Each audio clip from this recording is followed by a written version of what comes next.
The goddess of fate was torn between them anyway, since she couldn't decide which ending was best for the dragon or the kids.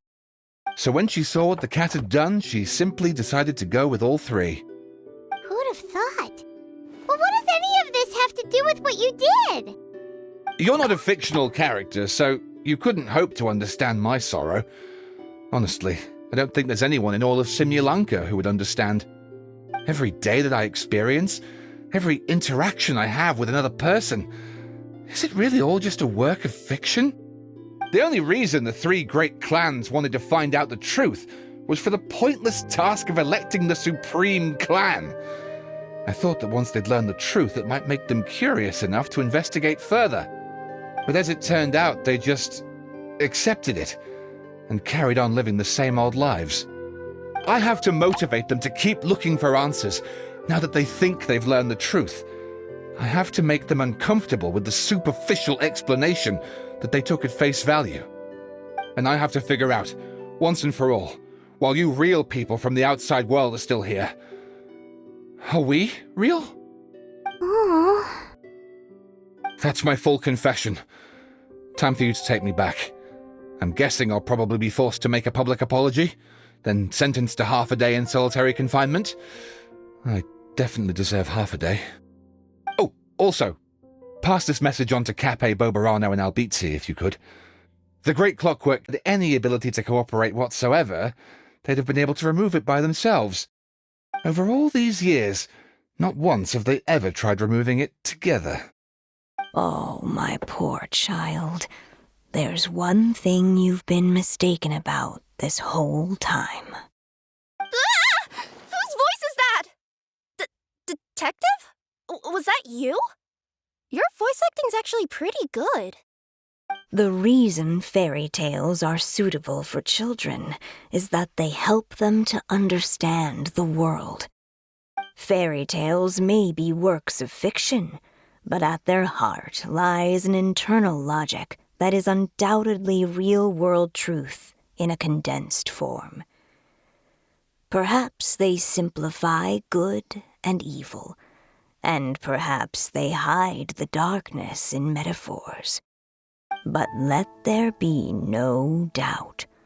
The world within fairy tales is as real as can be, and by extension, you and your compatriots are also real.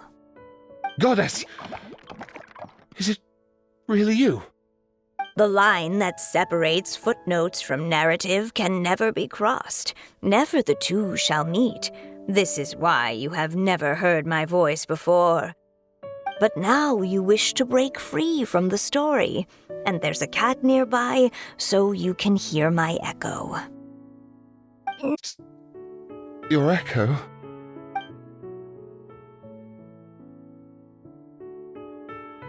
Oh, poor detective.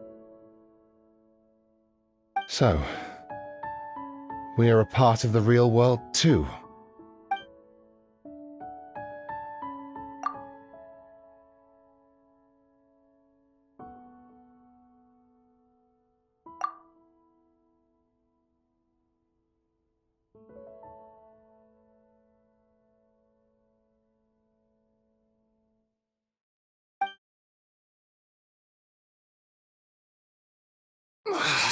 My head's spinning.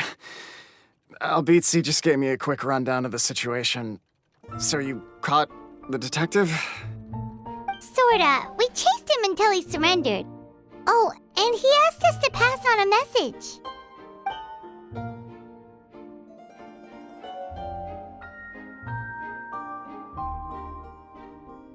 Does he really think we didn't try that? 'Cause we did, after 6 months in that place. That was my bad. I thought it was a stupid idea at the time, so I didn't really exert myself. I also sort of stopped trying after 3 years. You... Never mind. I'm partly to blame as well. On the second attempt, I just hugged the key and pretended like I was pulling as hard as I could. You guys are so lazy. My granny's neighbor's pet cat has nothing on you, and it spends all day, every day sunbathing. Anyway, You said you heard the voice of the goddess of fate at the end? That's amazing. To the outside world sometime. Otherwise, I got bashed in the back of the head for nothing. Depends. Do either of you know how to get there? But yes, I agree we should go. And not invite the detective, just to annoy him. But maybe the reason we've never worried about whether we're real or not is that, unlike him, we weren't there to witness the creation of this world. We've never had any reason to doubt that we're real. If someone ever convinced me that these delightful dimwits, Cape and Albizzi, weren't real, oh, I'd be devastated.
Squall and Fury!